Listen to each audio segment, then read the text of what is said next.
안녕하세요. 2장 주택정책의 본질, 주택정책의 목표와 국가 개입에 대해서 오늘 여러분들과 공부해 보도록 하겠습니다. 주택정책의 목표와 국가 개입인데, 국가가 주택정책에 개입하는 이유가 뭘까요? 교재에 나와 있는 것처럼 국가는 그 사회 발전과 유지를 위해서 법적인 틀을 제공하게 된다. 그게 이제 주택 정책의 개입 이유다. 첫 번째로 얘기하고 있는 거고요. 두 번째는 경제 체제에 개입을 함으로써 생산 조정, 사유재산의 제한, 소득의 재분배를 통해서 재화와 용역을 국민에게 적절히 제공한다. 소득 재분배의 역할을 한다고 볼 수가 있겠죠. 이 두 가지 이론적 틀 위에서 주택 정책을 설명해 볼 수가 있는데,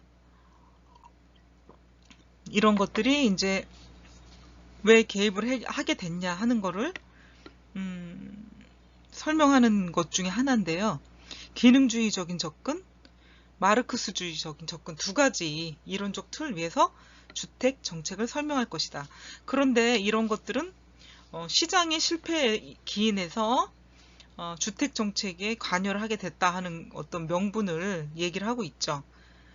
시장 메커니즘의 실패다. 그러면은 그런 실패들이 어떻게 나타났는지, 그리고 어떤 정책들을 생각해냈는지를 이제 공부를 하게 되고요. 또 이념적인 사상, 사조 이런 것들을 알아야지 이제 여러분들이 또 오늘의 주제를 공부하기가 좀 쉽다 볼 수가 있겠죠. 서양 서구 문물, 그다음 서양의 어떤 철학과 사상의 어떤 흐름을 알게 된다면은 오늘의 그 주택 정책의 본질을 다 배웠다고 할 수가 있겠습니다. 두 가지 이론이라는 게 기능주의적인 접근과 마르크스주의적인 접근을 얘기하고 있었죠. 이 기능주의적인 접근은 과밀하다. 인간이 너무 같은 장소에 너무 많이 몰려 있다 보니까 과밀하다. 그러면은 환경이 안 좋아지겠죠. 도시화가 심해지면서 사람들은 농촌에서 도시로 이주를 하게 되니까 도시는 과밀해지고 불쾌해지기 시작을 한 거죠. 공중 보건 위생의 문제가 생기면서 인간 정주 환경을 다시 한번 생각하게 되죠. 마르크스주의적인 접근을 보면은 계급 간의 갈등에 기초를 해서 주택 정책을 계급 투쟁의 산물로 보고 있어요. 지배계급의 이익 확보, 그다음에 모든 사람들의 복지적 주거 환경 개선은 아니다 이거죠. 그거는. 그래서 마르크스주의적인 접근이다라고 이제 볼 수가 있겠죠. 그 다음에는 이제 북미와 서유럽 국가의 경우에는 신자유주의적 정치 이념하에서 국가 역할과 기능에 충실하려고 했고요. 사회주의적 정치 이념하에서는 국가들은 두 번째 역할이 더 큰 비중을 두 번째 역할이라는 게 마르크스주의적인 역할이겠죠. 그래서 이 신자유주의라는 거는 19세기 자유주의가 가지는 결함을 인정을 하고 공공의 이익을 생각해 봐야 된다 하는 거죠. 그런데 국가나 정부 차원의 모든 인위적인 개입을 공격을 하면서도 자유시장의 논리를 설파하는 데 성공을 했던 게 신자유주의다라고 볼 수가 있겠죠. 주택 정책의 목표와 국가 개입에서 국가 개입의 이념적 시각이 있는데요. 이념적 주택 정책 목표 구분 이외에 이론적 틀을 주택 정책으로 설명한 게 마르페스와 모우리가 있습니다. 마르페스와 모우리가 있고요. 이 지금 그림에서 보면은 X축과 Y축의 이념적인 시각을 볼 수가 있습니다. 그러면 X는 무정부주의, 신자유주의, Y는 공산주의, 사회주의, 민주주의. 그런데 Y는 강력한 개입을 선호하고요. X는 미온적인 개입을 선호합니다. 보수주의, 미온적 개입을 선호. 그러면은 강력한 개입을 선호하는 거는 공산주의와 신자유주의, 그 다음에 미온적 개입을 선호하는 거는 사회민주주의, 무정부주의. 그리고 이쪽도 마찬가지. 강력한 개입을 선호한다. 미온적인 개입을 선호한다. 신자유주의와 강력한 개입은 사회주의. 뭐 이렇게 볼 수가 있죠. 이 표로 X축과 Y축에 강력한 개입을 하는 이념을 채택한 국가와 또 미온적 개입을 선호하는 이념을 가지고 있는 국가들을 X축과 Y축으로 대비해서 볼 수가 있는데, X는 개입의 두 번째 영역인데 생산의 조직화, 재분배, 그리고 복지고요. Y는 개인의 첫 번째 영역이고 법, 질서, 국방, 그리고 전통적 가치의 유지다 라는 게 이제 Y축이 되겠습니다. 자본주의 체제 하에서의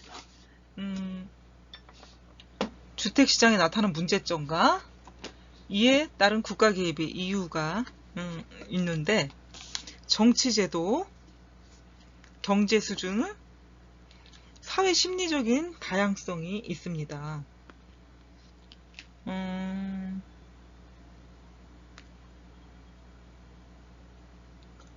그 첫째는 기능주의적인 접근이 있어요. 기능주의. 그러니까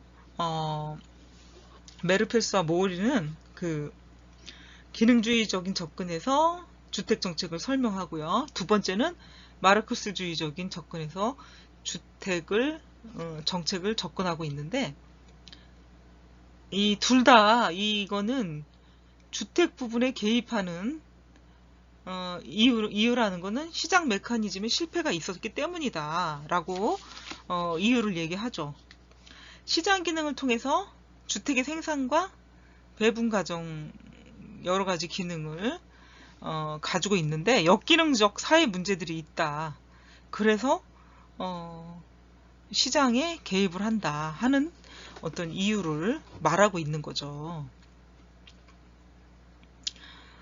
주택시장에서는 여러 가지 문제가 발생할 수가 있는데요.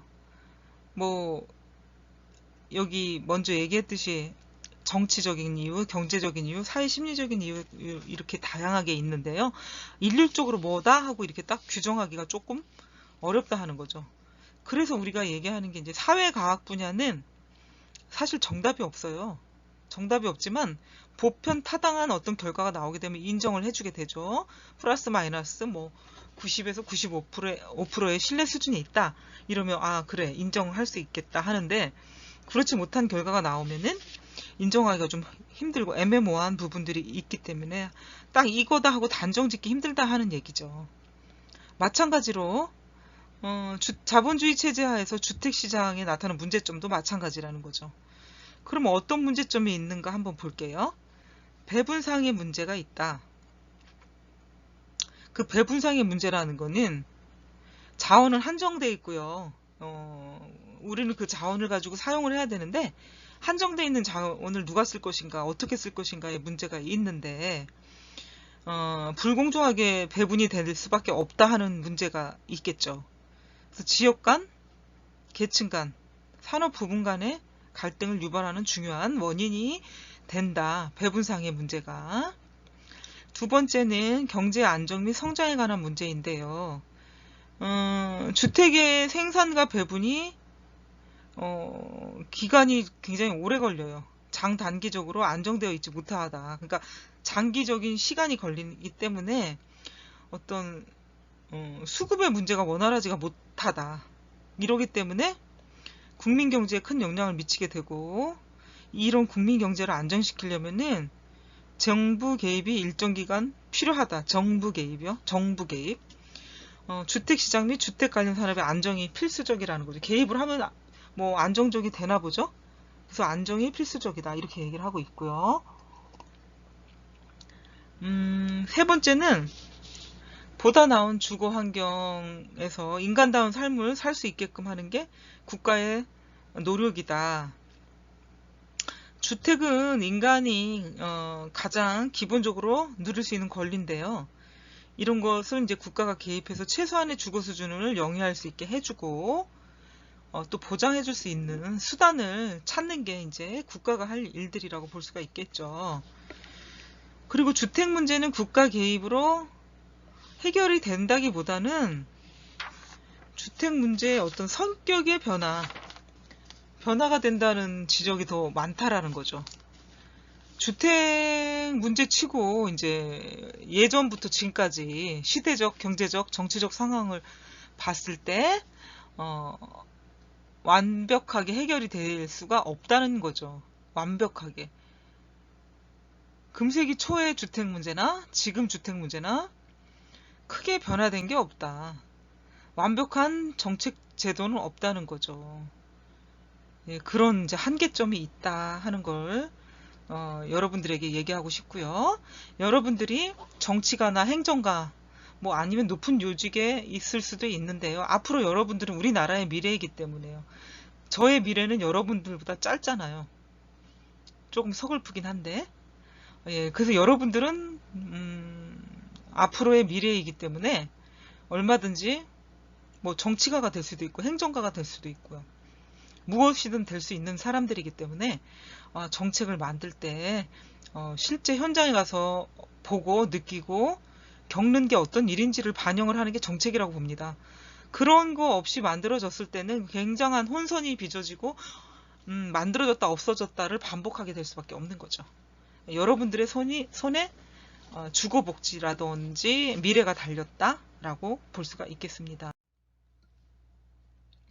국가 개입 정도를 보도록 하겠습니다. 이거는 이제 경제 수준 정도와 정치 이념의 차이에 따라서 전 세계 모든 국가들을 세 개의 분류로 대별할 수가 있는데요. 자본주의 체제 하에서의 선진국의 경우가 있고요. 둘째는 사회주의 국가들의 주택 정책이 있고요. 셋째는 제3세계 개도국 혹은 저개발국 있죠. 저개발국의 주택 정책으로 대별이 될 수가 있습니다. 이제 어떤 나라들이 있냐면은 미국, 북미, 서유럽 국가들이 있는데요. 이런 선진 국가들은 정치 이념, 체제가 모두 동일하지는 않아요. 그러나 대부분 선진국들은 이렇게 한 6가지가 있는데 이런 것들을 필수적으로 고려해서 국가가 개입을 하고 있다는 거죠. 그 6가지가 어떤 건지 한번 보도록 하면은 주택 정책의 위상이 다른 국가 발전 정책들, 경제 정책이나 타 사회 정책과 비교해서 결코 그 비중이 낮지 않다는 것이죠. 비중이 높다는 얘기죠. 결국은 높인다는 얘기죠. 예, 아주 정책의 비중을 높게 잡고 있다는 거를 얘기하고 있는 거죠. 그리고 직접적이든 간접적이든 선진국들은 주택의 보조금 제도를 취하고 있다. 정부가 민간에 대한 보조금을 지급하고 있다는 거죠. 세 번째는 주택 정책의 적정 입지 문제가 고려가 되고 있는데요. 저소득 주택 문제를 완화하기 위해서 주택 적정 입지 문제는 중요한 부분을 차지하고 있어요. 왜냐하면 그 통근의 문제도 있고요. 직장과 근접이 돼 있어야 되고요. 정책적 효과를 발휘할 수 있는 거죠. 이거는. 그리고 선진국 주택 정책은 주택 공간의 배분과 입지적 효율성이 중요하게 여겨지고 있기 때문이에요. 물론 우리나라도 마찬가지라고 볼 수 있겠습니다. 입지와 효율성 상당히 중요하죠. 그 이론이라는 게 하나가 만들어지면은 타당하다, 보편타당하고 그럴 수 있다 그러면은 뭐 그 나라에서만 통용되는 게 아니잖아요. 세계 여러 나라에서 다 갖다 쓸 수 있는 게 그 제도나 어떤 이론이 될 수가 있겠죠. 네 번째는 국가에 따라서 강력한 개입이 필요하거나 했던 나라들이 있고요. 구미 선진국들은 저소득층과 사회적으로 소외된 계층을 주된 대상으로 하면서 도시지역이 농촌지역보다 우선순위가 높게 더 정책을 논의하고 논쟁한다는 거죠. 농촌 지역에 더 우선순위를 두고 있다는 거. 다섯 번째는 모든 주민에게 최소한의 주거 수준은 확보돼야 한다는 것이기 때문에 인간의 기본적 삶의 조건인 의식주로 생존권적 적정 주거 수준 유지를 해주고요. 이런 것들은 국가가 취해야 될 가장 기본적인 의무다라고 생각을 하죠. 그리고 여섯 번째는 주택정책의 수립과 집행에 있어서 지방자치단체 역할이 중요하다. 요즘도 우리 지방 정부라고 하잖아요. 작은 정부, 지방 정부 뭐 이렇게 얘기를 하는데 주택은 하위 시장에서 이렇게 구체적으로 발생되는 게 맞고 그러기 때문에 지방자치단체의 역할이 중요하다. 주택에 공급을 해줘야 되고요. 배분해주고 시장 개입이 지방 정부를 중심으로 되어 있다. 우리나라도 많이 이제 그렇게 되어가고 있죠. 그래서 국가 개입 정도인데 선진국에서 필수적으로 고려되는 사항 6가지를 여러분들과 공부를 해봤고요. 다음은 제 사회주의 국가들의 주택 정책을 볼게요. 중앙의 계획 경제 체제에 따라 주택을 포함한 거의 모든 것이 국가 소유물로 돼 있기 때문에 이런 정책들을 피고 있는데요. 다행히도 약간은 경제적으로 뒤처지기 때문에 80년대부터 후반부터는 사회주의 국가들도 사적 소유를 일부분 허용을 하고요. 개방화 정책을 쓰고 있죠. 그래서 이 계획경제가 구조적인 변화가 좀 일어나기 시작했고 사회주의 국가들은 대부분 소비 제품 민간기업이나 시장 메커니즘을 통한 생산과 배분보다는 국가가 생산하고 배분을 통해서 통제하는 것에 초점을 맞춰 왔는데 조금 이제 변화가 일어났지만 자본주의 사회체제와는 근본적으로 차이가 나타나기도 합니다. 이 사회주의 생산 양식과 배분은 자본주의 사회에서는 흔히 발견되는 어떤 시장 메커니즘의 불균형, 계층 간의 갈등은 없을 것으로 보이지만 사회주의 국가들 역시 주택 자원의 배분상의 갈등이 존재하고 있다고 볼 수가 있겠습니다. 그러니까 완벽한 제도와 정책은 없고요. 완벽한 이념도 없는 거죠. 어떻게 보면 보충하고 수선하고 고쳐가면서 제도 보완을 하는 게 현명한 방법일 거라 생각합니다. 현실에 맞게 국민들의 눈높이에 맞게 뭔가 만들어서 합리적으로 운영을 하는 게 가장 최선이 아닐까 생각합니다. 세 번째는 제3세계의 주택 정책인데요. 제3세계는 어떻습니까? 뭐 소득도 높지 않고 인프라도 많이 없고 이러다 보니까 주택 재고에 절대적인 부족이 있고요. 인구의 도시 집중과 불량촌의 형성이 이루어지고 국가 발전 정책상의 주택 정책이 상대적으로 열악하다. 소비자 주택 구매력이 미흡하고요. 공공주택 공급을 위해서 정부의 재정 능력이 부족하다.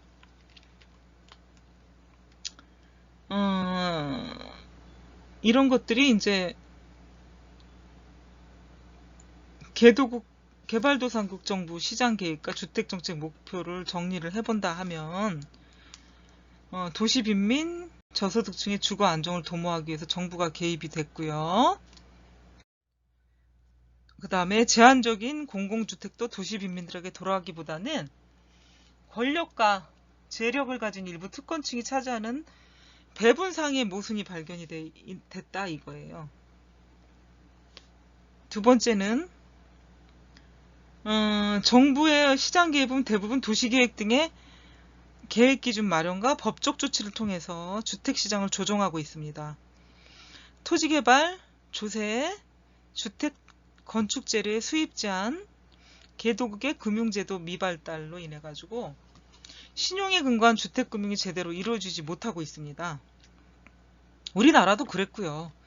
뭐 IMF 이후에 시장 개방하라고 해서 이런 금융들이 많이 발전을 더 했고, 또 뭐 이제 경제 수준이 올라가다 보니까 주택의 질, 삶의 질을 찾게 된 거죠. 세 번째, 정부의 직접적 공공주택 공급이 제한적이고 소비자 주택 구매력이 부족한 상황이다. 주로 부지와 서비스에 큰 비중을 두는 개발도상국들이 많습니다. 그 부지와 서비스는 정책적 발상이 이제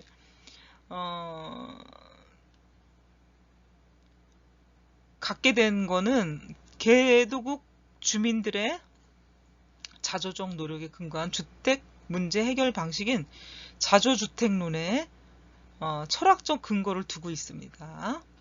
자조적 주택론. 그래서 개도국 정부의 시장 개입과 주택 정책의 목표 세 번째를 했고요. 다음은 주택 체계 및 정부 개입 제도를 보도록 하겠습니다. 형태를 보면은 자유방임주의, 신자유주의인데요. 여기를 채택한 국가는 미국과 캐나다가 있습니다. 조정의 핵심은 민간 경제에서 최소한의 공공주택 부문에 개입을 하고요. 주택의 생산은 시장에 의한 주택 공급, 자가 소유가 지배적인 특수한 경우에만 정부가 개입을 하게 돼 있고요. 두 번째, 사회복지와 신보수주의를 이제 채택하는 나라는 영국입니다.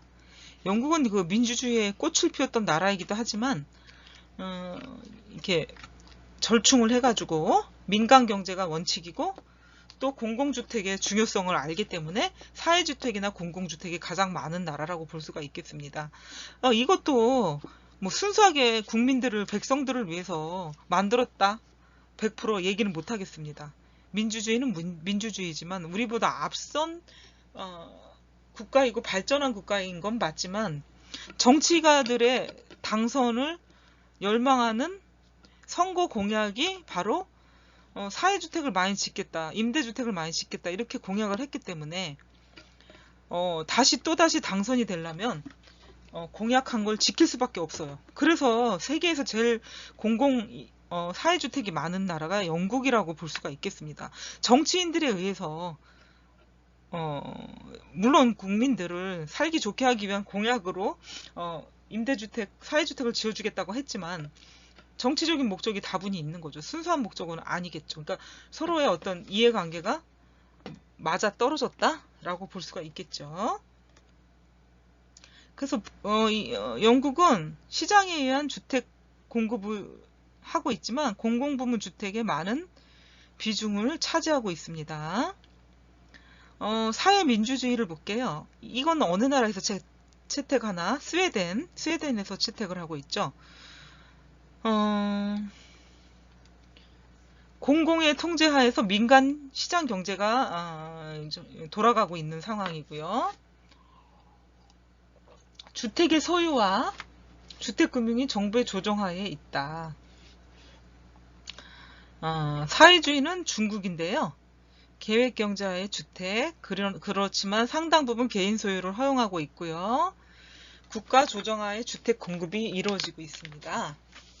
사회주의 국가인데요. 순수하게 사회주의만 채택하는 국가가 있는데 북한이라고 볼 수가 있겠습니다.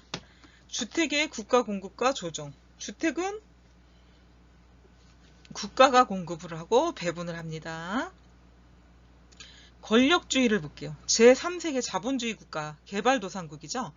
민간 시장 경제를 채택하고요. 전시 행정적인 공공주택을 짓고 있죠. 주택 생산의 성격은 시장에 의한 주택 공급, 그 다음에 복지적 공공주택은 미비하고요. 대안적 주택 공급으로 부지 및 서비스, 그 다음에 프로그램 등을 운영하고 있습니다. 주택정책의 이론적 논의를 위해서는 주택정책에 영향을 미친 사회사상에 관한 이해가 필요하고요. 주택정책과 주택연구는 사회 분석의 가장 복잡한 부분 중에 하나이다 라고 볼 수가 있겠습니다. 주택정책에 관한 가장 중요한 논의는 주택의 사회적 소요, 시장 및 조세에 의한 경제적 분석이 필요하고요. 정치적 이념과 체제에 관련된 이론적 분석이 필요합니다. 주택은 하나의 그 물리적 구조뿐만 아니고요. 현대 민주사회에 있어서 발전을 같이 했고 등장한 제4회 이론 및 경제 이론과의 어떤 관계 속에서 이해를 해주는 게 좀 필수적이다 라고 볼 수가 있겠습니다.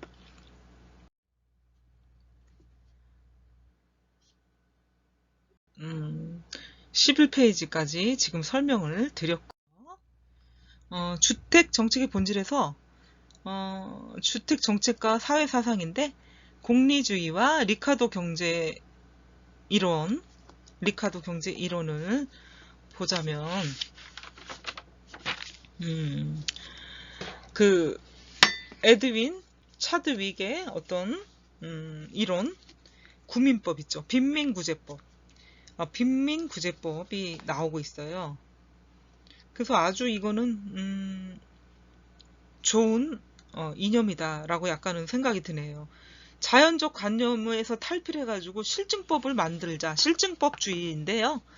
공리 원리가 되죠. 도덕적 원리만을 가지고 있는 게 아니고 입법의 원리까지도 가져야 된다. 이렇게 주장을 했던 거죠. 그 리카도의 경제학과 깊은 연관을 가지고 있고요. 이 주택정책에 지대한 영향을 끼친 건 바로 이 공리주의죠. 그래서 에드윈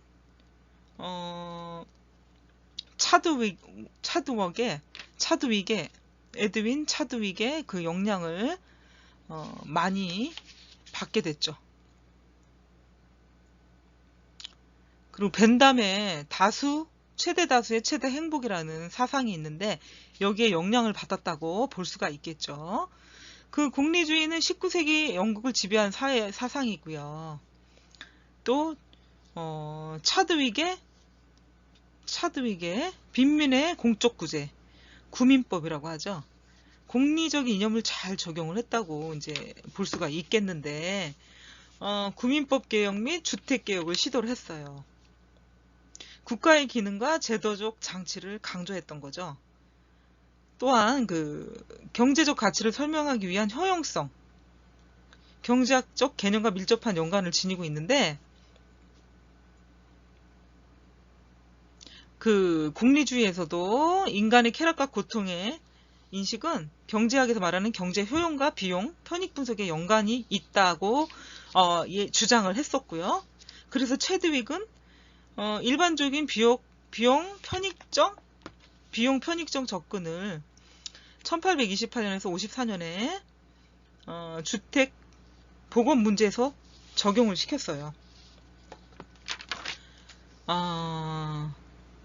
그리고 또 조금 더 남들보다 앞서갔다.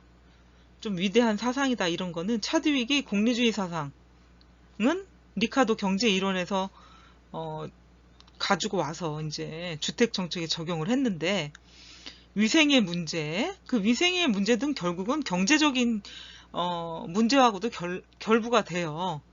그러니까 도시의 빈민 노동자들은 값비싼 주택에 거주할 수 없기 때문에 값싼 주택에 거주하다 보니까 공중위생이 열악하고 형편없었던 거죠.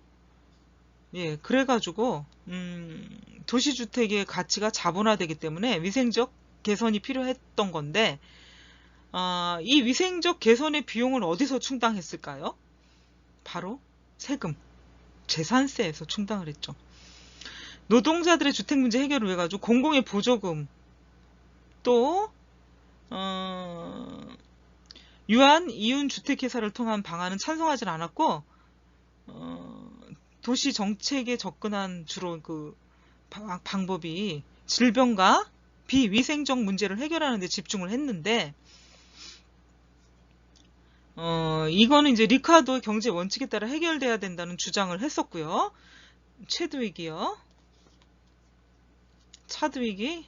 주장을 했었고, 노동자의 주택 문제는 박애주의적 노력만으로는 불가능하다고 생각을 했기 때문에 세금을 거둬야 된다 생각을 했고요. 그 편익과 비용, 이 문제가 가장 중요한 거죠. 편익을 취하면서 자산의 가치, 자본의 가치가 올라가는데 거기에서 세금을 걷었던 거죠. 요즘에 어떤 돌아가는 현상과 너무나도 좀 유사하지 않나, 이런 생각을 좀 저는 해봐요. 벤담은 공리주의를 사회개혁을 위해서 이용했는데, 산업화 이전 사회에서 지배화되었던 자연법 이론과 사회적 도덕성을 깊이 있게 통찰하지는 못했어요.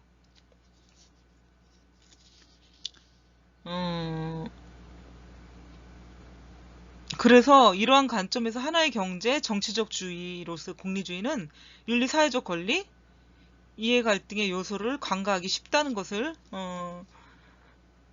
알게 됐고요. 복지국가를 지향하는 국가 기능의 견지에서 보면 주택정책 발전을 위한 기능이 매우 미흡하다는 것을 알게 됐죠. 그래서 새로 이거에 대한 어떤 반박으로 나온 게 보수적 이상주의다. 이거는 이제 초기 산업사회의 자의방임주의에 대한 이념적 대안인데요.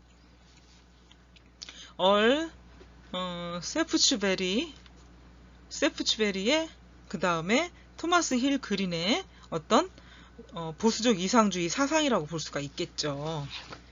보수적 이상주의 사상이다. 그러니까 세프츠베리의 어떤 교육, 상업, 주택에 관련된 활동에서 이론을 찾을 수가 있는데요. 18세기에는 어떤 복음주의적인 종교가 박애주의 사상에서 연유가 됐다 이렇게 생각을 했었는데, 1941년도에는 세이츠베리가 집 없는 불량아들을 위한 보호 및 교육을 제공하는 운동을 전개했습니다. 이러한 운동들이 이제 런던에서 가장 열악한 슬럼 지구에서 실시되었고, 또 공중보건에 대한 큰 개혁적인 역할을 했었던 거죠.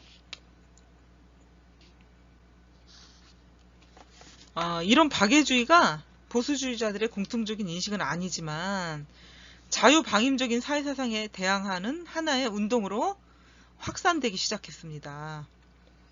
그래서 런던 슬럼지구의 주택을 자산으로 보유하고 있었던 이들에게 세이치베리는 개인적 영향력으로 개혁을 위한 설득을 시도를 했습니다. 그래서 이렇게 노력을 한 결과 대중적인 지지를 얻게 되었고, 운동이 전개된 지 40년이 흘러가지고 보수주의자들에게 팽배한 자유방임 사상을 변화시키는데 결정적인 역할을 했죠. 세이츠베리가요. 1850년대 와서는 주택 문제가 공공정책의 주요한 의제로 채택이 되었고요. 부적격 주택 및 노동자를 위한 주거 환경 개선에 있어서 지방정부의 역할이 강조됐습니다. 또한 세이츠베리의 노력에도 불구하고 그 의회 동지들은 자유방임적 태도에 급속한 변화를 가져오지 못했습니다.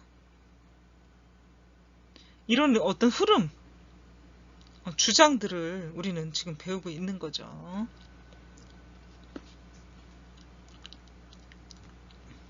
그리고 19세기 후반에 들어서는 J.S. 밀과 토마스 힐 그린에 의해 가지고 자유주의 사상에 대한 변화가 있기 시작했는데, 사회민주주의 이념의 영향으로 사회민주주의자들과 밀은 프랑스 사상가인 콘테, 그 실증주의의 영향을 받게 됩니다. 실증주의는 개인에 우선하고요. 역사 발전에 있어서 과학적, 도덕적 힘이 중요하다고 보고 있었고요. 집산주의는 피할 수 없이 받아들여야 된다. 이렇게 생각을 했던 거죠.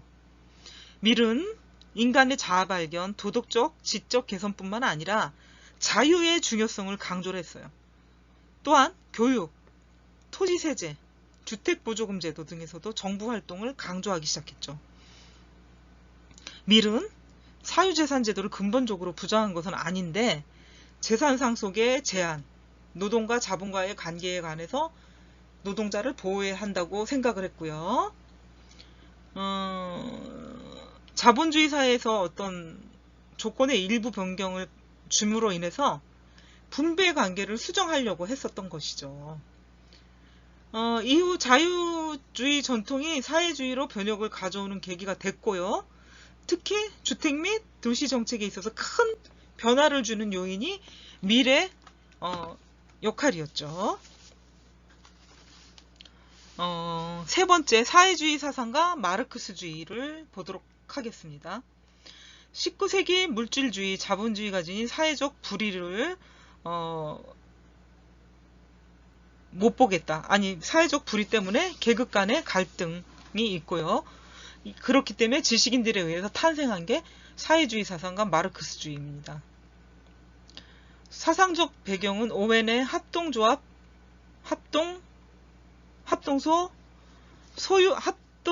합동소유 개념에서 찾을 수가 있어요. 막스 오웬, 포이어, 이상적인 사회주의를 주창을 했고 혁명을 통한 생산수단의 사회화를 강조했습니다. 막스는 오웬과 포이어를 같이 아울러서 이상적 사회주의자라고 지칭을 하게 됐고요. 경제적인 개인주의를 수정하기 위해서 국가 권력의 사용을 믿었던 분들이죠.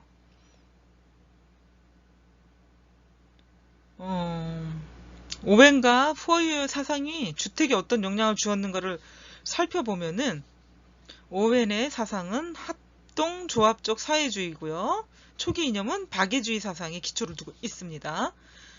1820년까지 오웬은 완벽한 조화를 이루는 새로운 사회를 지향하면서 자본주의를 반대를 했고 리카도식 사회주의자들과 같이 노동은 모든 경제적 가치의 원천이고요. 생산수단을 공동으로 소유함으로 인해서 이상적 사회를 탄생시킬 수 있다고 보았죠. 오웬은 협동조합이 개인의 소유가 아닌 공동소유를 통해 가지고 자본주의적인 생산 양식을 제거할 수 있다고 믿었습니다. 뭐 옳은 생각인지 옳지 않은 생각인지 모르겠지만 어느 정도 타당성은 있다고 봅니다. 전혀 뭐 근거 없고 이상한 이념은 아닌데 글쎄 오늘날에 와서는 조금 많이 이렇게 달라졌다? 아니 달라진 게 아니고 변화가 이루어졌다 뭐 이렇게 봐야 되겠죠. 이런 운동이 독일, 스웨덴, 노르웨이 등에서 확산이 됐고요. 노동조합의 경쟁과 노동조합의 이렇게 결성과 함께 사회주의적 자조 노력의 성공적인 예를 찾을 수가 있었어요.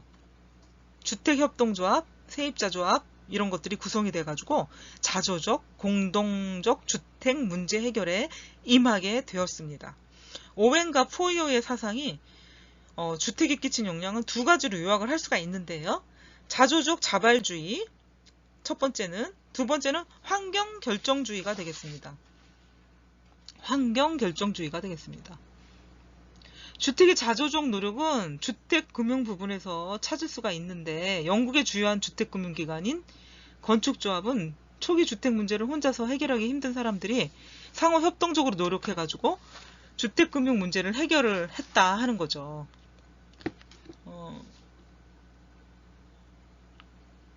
그리고 오웬과 포이어의 환경결정주의의 영향을 보면 환경결정주의자들은 인간의 사회 행태와 태도는 물리적, 환경의 질과 쾌적성들의 영향을 크게 받는다고 생각하였습니다. 맞습니다. 저도 맞다고 생각을 합니다. 환경이 굉장히 중요하거든요. 선천적인 부분도 굉장히 중요합니다. 인간은. 그렇지만 그 환경적인 후천적인 부분이 어쩌면 더 중요하지 않을까 하는 생각도 저는 들기도 합니다. 그래서 사회 경제적 환경이 협동조직, 교육, 직업 등에 영향을 주고 있는가를 실제적으로 경험을 하게 되었고요. 오웨는 가장 이상적인 지역사회 인구는 1200명이고요.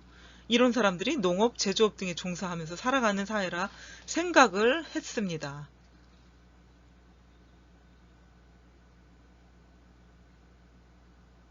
소규모 협동체로 조직사회가 개인주의적인 사회보다는 이상적 사회가 될 것으로 믿었지만 결국 실패를 하게 되죠. 실패를 경험을 하게 돼요.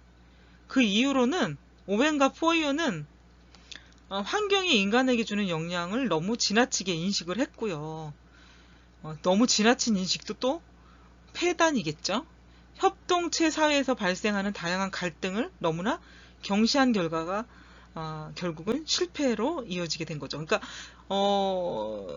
지나침은 부족함보다 못하다고 했잖아요. 근데 환경이 너무 지대한 영향을 준다고 너무 믿었고 사람들과 사람들 간의 갈등을 너무 경시했다. 이것이 실패 원인이죠. 마르크스주의적인 주택 문제는 엥겔스의 연구에서 더 절정을 나타내죠.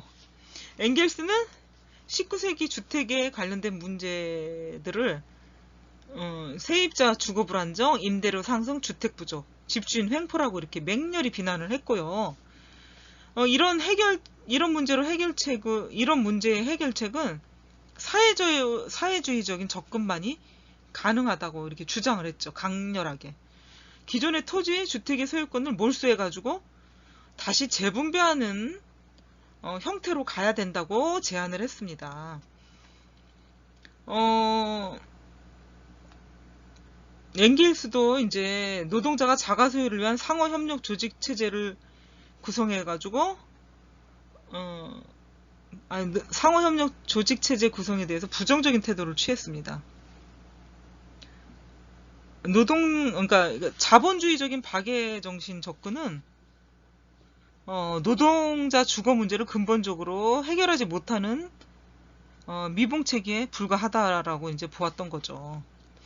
엥겔스는 주택 문제 해결은 결국 마르크스주의적인 경제 발전 법칙에 따라야 되고 사회 전체의 변혁이 이루어져야 된다고 이제 생각을 했던 거죠. 그렇지만 주택 문제 접근은 현대나 뭐 그 이전 사회나 많은 논쟁을 가지고 있고요. 100% 만족할 만한 결과를 가져오지는 못하고 있습니다.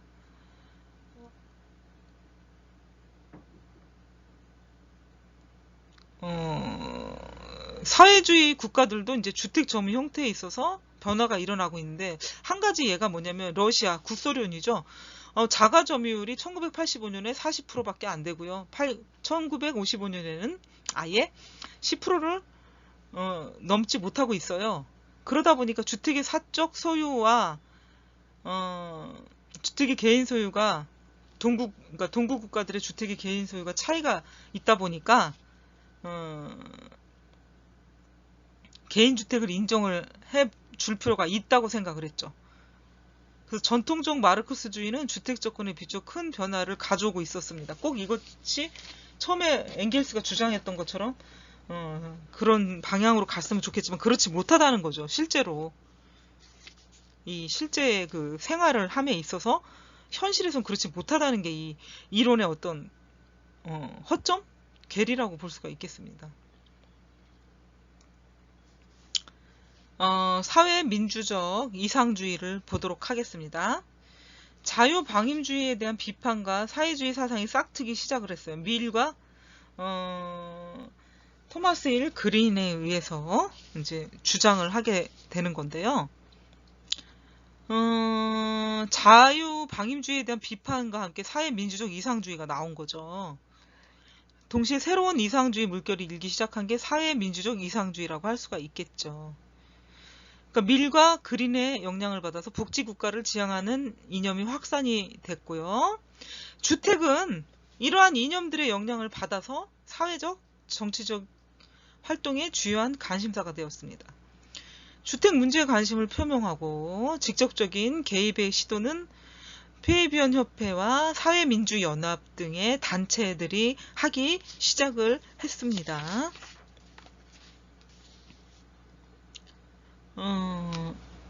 그래서 밀과 그린의 영향을 많이 받았다고 볼 수가 있겠는데요.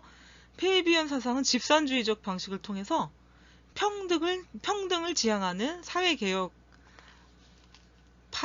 볼 수가 있겠습니다. 그래서 집산주의적 정치 단체들이 영국만 있는 게 아니라 독일, 노르웨이, 스웨덴, 오스트리아 등에서 점차 확대가 되기 시작했고요. 이렇게 유럽의 집산주의적인 이념에 기초한 정당들이 주택 문제에 관심을 가지기 시작했고 해결 방안도 논의하기 시작을 했죠. 그래서 영국의 주택은 사회적 목적을 정부가 직접 주택을 공급하는 사회주택에 큰 비중을 두고 있었고 기타 유럽들은 주택금융 지원 수단에 자발적인 주택운동, 민간 부분에 등에 다양한 관심을 가졌습니다. 약간 영국과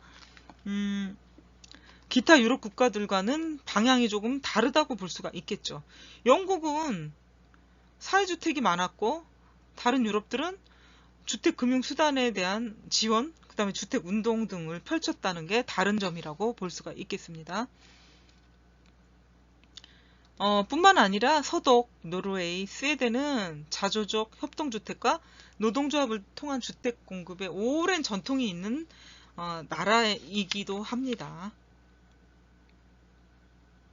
그래서 이런 유럽 국가들의 주택 문제 접근을 여러분들과 수업을 했는데 정리를 하면은 첫 번째, 사회민주주의자들은 주택의 점유 형태에 대해서 통일된 입장을 밝히지 못했고요.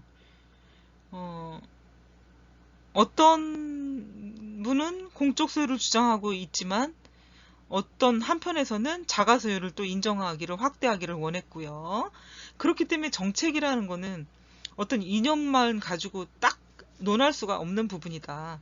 다양한 주택 점유 형태가 지속되기 시작을 했죠. 두 번째는 사회민주주의 이론은 오웬류의 환경결정론의 영향을 많이 받았다. 사회민주주의 이념을 신봉하는 자들은 또한 고밀도 임대주택이라고 알죠. 이제 작은 땅에다가 많은 주택을 짓게 하는 거니까 쾌적한 생활이 좀 힘들어진다는 거야. 그래서 공동의 지역사회 시설, 유치원, 세탁소를 공급하고요. 자가소유를 성취하지 못한 사람들의 사회주의적 의식과 지역 공동체 의식을 형성에 도움이 될 것으로 믿었지만 이 고밀도 주거 환경이 주는 어떤 폐해들이 있잖아요.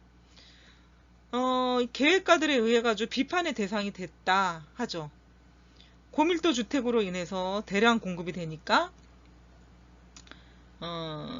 주택 문제에 어떤 기여도 있었지만 불편한 점이 있고 청결의 문제도 있다. 그리고 그들의 또 불만이 생기기를 했는데 소득이 높아지니까 좀 더 좋은 집과 욕구가 더 커지는 거죠. 이러다 보니까 어떤 선호도가 떨어졌다 이 말이죠. 그래서 이 유럽 국가들의 정책은 그 당시 사회 사상과 깊은 연관을 갖고 있다 하는 거를 여러분들에게 전달해 주고 싶고요. 또 미국의 경우는 영국의 영향을 받긴 했지만 실제로 그 사회주택이나 임대주택이 많지가 않아요. 자본주의 국가를 철저히 채택한 나라가 미국이라고 볼 수가 있겠고요. 실용주의적인 접근이 지배적이었다. 이념적, 사상적, 사회 이론에 기초한 주택정책 발전을 찾아보기 어렵다는 거죠.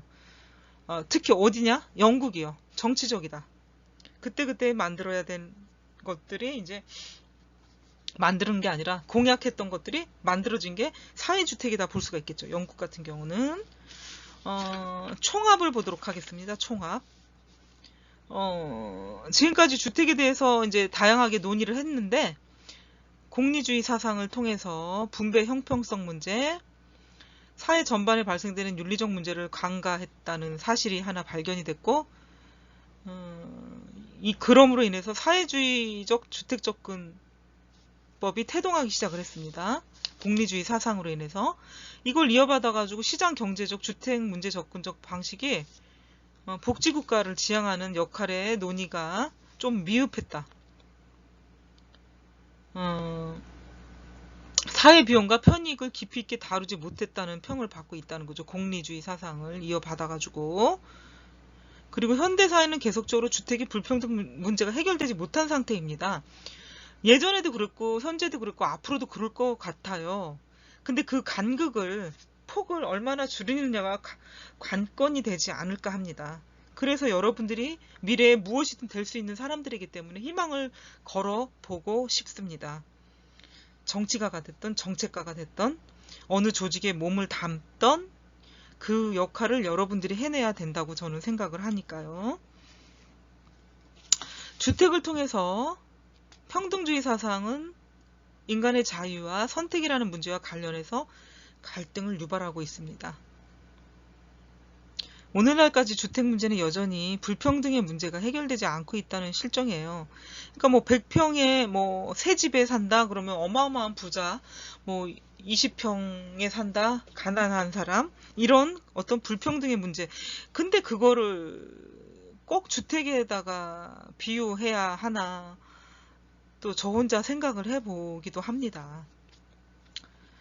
예. 그리고 6번째, 마르크스주의는 계급적인 분석을 하다 보니까 인간의 평등을 논의를 했지만, 인간의 평등을 논의를 하긴 했지만, 제도론자들은 이를 부정하고 있어요. 그러니까 마르크스주의는 경제법칙, 사회의 경제법칙에 기초를 하지만 자본주의적인 생산 양식을 비판하고 혁명을 통해 사회개혁을 주장했어요. 그렇지만 주택 문제를 평등하고 만족할 만하게 해결을 했냐 하는 게 이 마르크스주의의 한계라고 볼 수가 있겠어요. 6번째, 제도주의적인 접근. 균형과 합리적인 해결 방안으로 주택 문제를 논의하고 있지만 인간의 평등, 자유, 권력은 때로 상호 갈등 관계도 유발을 합니다. 그래서 균형을 유지해서 질서가 형성된다고 보는 것이 제도주의자의 철학이고요. 아직까지 주택 문제에 있어서 해결되지 않은 부분은 불공평 문제가 되겠습니다. 국가에 따라서 주택의 불공평 문제는 어느 정도 해소한 나라도 있긴 하는데요. 정치적, 제도적인 사상의 다양성, 인간 선택의 자유 때문에 주택 배분의 공평성은 잘 실현되지가 않고 있고, 이 시대 모든 국가들이 직면한 주택정책 과제가 바로 되겠습니다. 주택의 불공정의 문제, 불공평의 해소가 이루어지지 않고 있다는 거죠. 주택의 불공평의 문제. 여기까지 여러분들과 했고요. 주택정책과 사회정책을 보면은 주택의 사회정책적 논의가 있습니다. 광범위한 영역이 되겠지요. 그리고 사회정책적 이론 분석의 틀을 제시했어요. 국가이론이라고 말을 할 수가 있겠죠. 국가이론.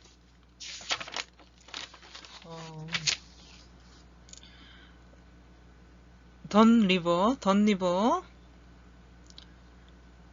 아니죠. 던리버가 아니고 오리어리의 국가이론. 던리버와 오리어리죠. 던리버와 오리어리 국가이론을 제시했고요. 클램퍼의 사회정책에 유용한 3가지 시각 제시. 그 3가지는 뭔가? 다원주의, 신마르크주의, 마르크스주의, 조합주의, 사회정책으로서의 주택정책이 있습니다. 그러면 사회정책적 논의 광범위한 영역에서 클램펌과 캠프 스미스가 이제 주창을 했던 건데요. 주택의 사회정책적 이론 분석의 틀은 댄리버, 그 다음에 오리어리 제시한 국가 이론에 근거하고 있고, 사실 사회 정책으로서의 주택에 관한 이론적 틀은 명확하게 설정되어 있지 못한 상태입니다. 그래서 이 클래펌 등은 사회 정책에 유용한 세 가지 시각을 제시하고 있는데요. 이게 다원주의, 신마르크스주의, 조합주의가 되겠습니다. 그럼 다원주의는 뭐냐? 정책이 형성되는 데 있어서 국가 역할에 대해 완전히 합의한 것은 아니지만 국가를 중립적, 중재자, 상충되는 욕구의 균형을 유지하는 것으로 간주를 했습니다. 다원주의자들이.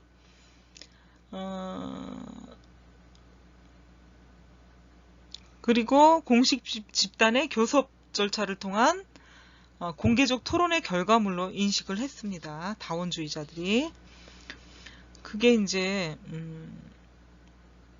다원주의자들은 행위, 가치, 욕구 등을 집단적 특성보다는 개인적 특성으로 이해하려고 했고요. 이런 시각 때문에 중대한 그 분석상의 결함을 나타내기도 했어요. 특히 집단적 경험 혹은 집합 행동의 가능성을 과소평가했어요. 계급 분석, 사회 문제에 대한 구조적 분석을 가로막았고, 사회 정책의 집행과 조직에서 나타나는 가부장제, 인종차별에 대한 것을 깊이 있게 다루지를 못했다. 댄 오리어리는 기업의 이해관계자가 정치적 중요성을 갖는다는 것을 수용한 신다원주의를 전통적 다원주의와 구별을 했어요. 신다원주의를 전통적 다원주의와 구별을 했습니다. 이 신다원주의는 기업의 정책 결정에 있어서 중요하게 여겨지고 있었다는 것을 인식을 했다는 거죠. 그래서 신다원주의의 접근 방식에 있어서 폭넓은 권력을 분산시키는 다양한 이익 집단의 민주적 타협 절차로 주택 정책을 이해하고 있었다는 겁니다. 신마르크스주의를 한번 보겠습니다. 70년대 중반에 주목받았던 새로운 패러다임이라고 할 수가 있겠죠. 계급 불평등을 재생산하는데 사회정책이 어떠한 역할을 하는가에 초점이 맞춰졌어요. 마르크스주의들은.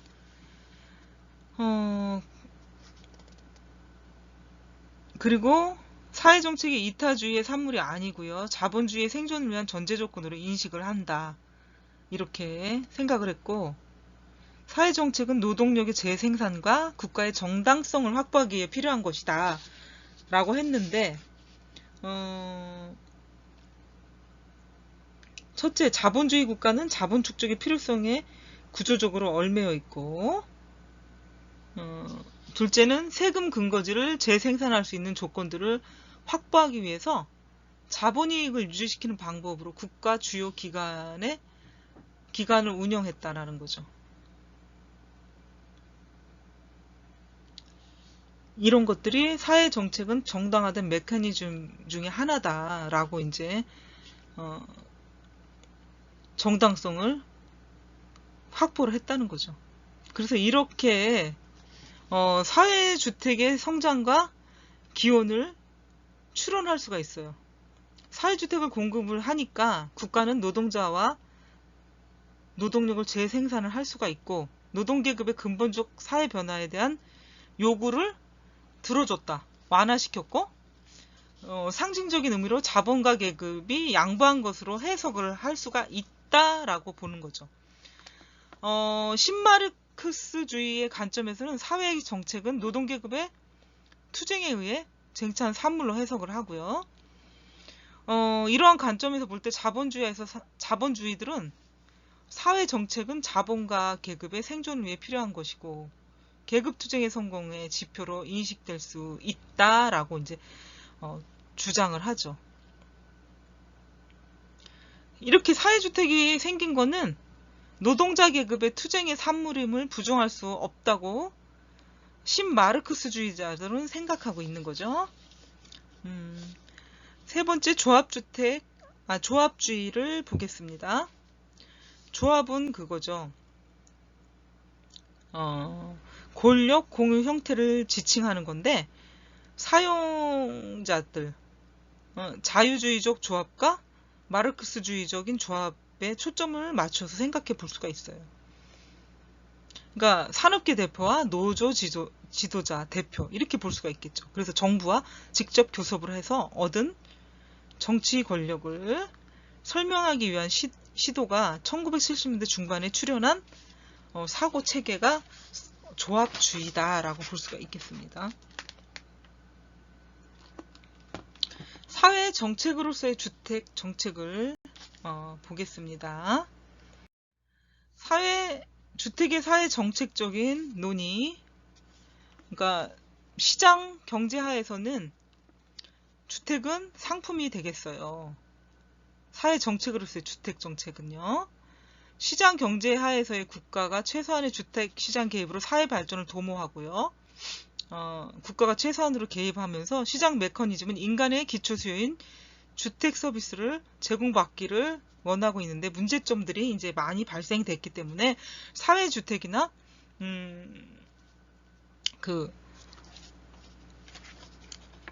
사회주의 사상, 막시즘들이 나왔던 거죠. 둘째는 시장 경제 체제에 비해서 좀 더 적극적인 주택 복지를 지향하는 체제는 사회민주적인 체제이거든요. 그래서 주택은 사회제 혹은 집합제로서 성격을 강조하고 있고요. 국가가 주택 서비스 제공에 대한 책임이 주어집니다. 시장 경제는 경제적 효율성에 기초하고 있고요. 사회민주적 체제는 주택 관련 시민의 권리 옹호, 국가의 적극적인 주택 시장 개입을 정당화시키고 있습니다. 세 번째는 현대 도시 사회의 공중보건 문제로 주택이 큰 비중을 차지하고 있는데요. 인간의 어떤 욕구, 충족, 삶의 질을 높여주기 위해서는 이런 공중 서비스 문제가 대두되고 있었는데, 주거생활 안정, 공중위생 문제를 예방하려는 정책을 펴고 있습니다. 생명을 보호하고 불량주택에서 야기되는 어떤 질병을 막기 위해서 하는 그런 활동들이 되겠습니다.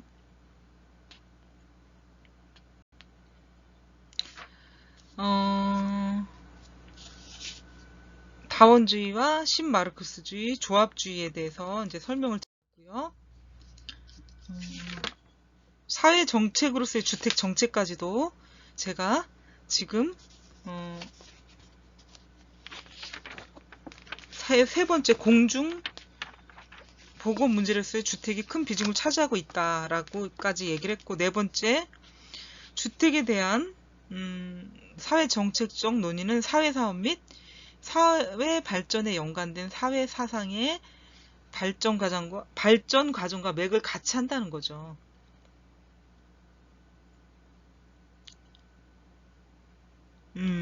초기 주택에 대한 사회 사업적 노력은 19세기 중반 영국의 자발적 사회사업 활동에 깊은 관계를 가지고 있고요.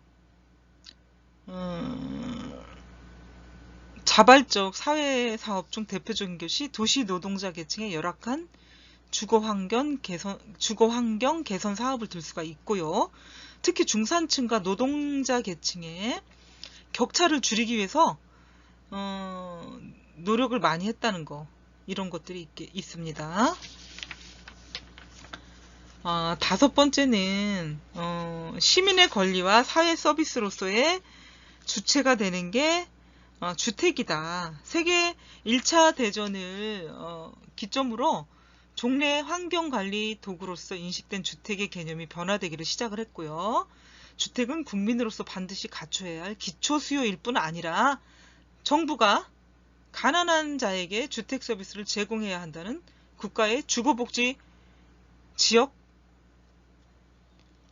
역할이 대두가 되었다 하는 것입니다. 주택이 사회 서비스로 인식되기에는 주택 소유 개념의 도입에서부터 출발이 됐다고 볼 수가 있겠습니다. 그래서 오늘 주택 정책의 본질, 주택 정책과 사회 정책인데, 사회 정책으로서의 주택 정책까지 여러분들과 수업을 했고요. 오늘 수업은 여기까지 하면서 마무리하도록 하겠습니다. 여러분 오늘 수고했습니다. 다음 주에 만나도록 할게요. 안녕.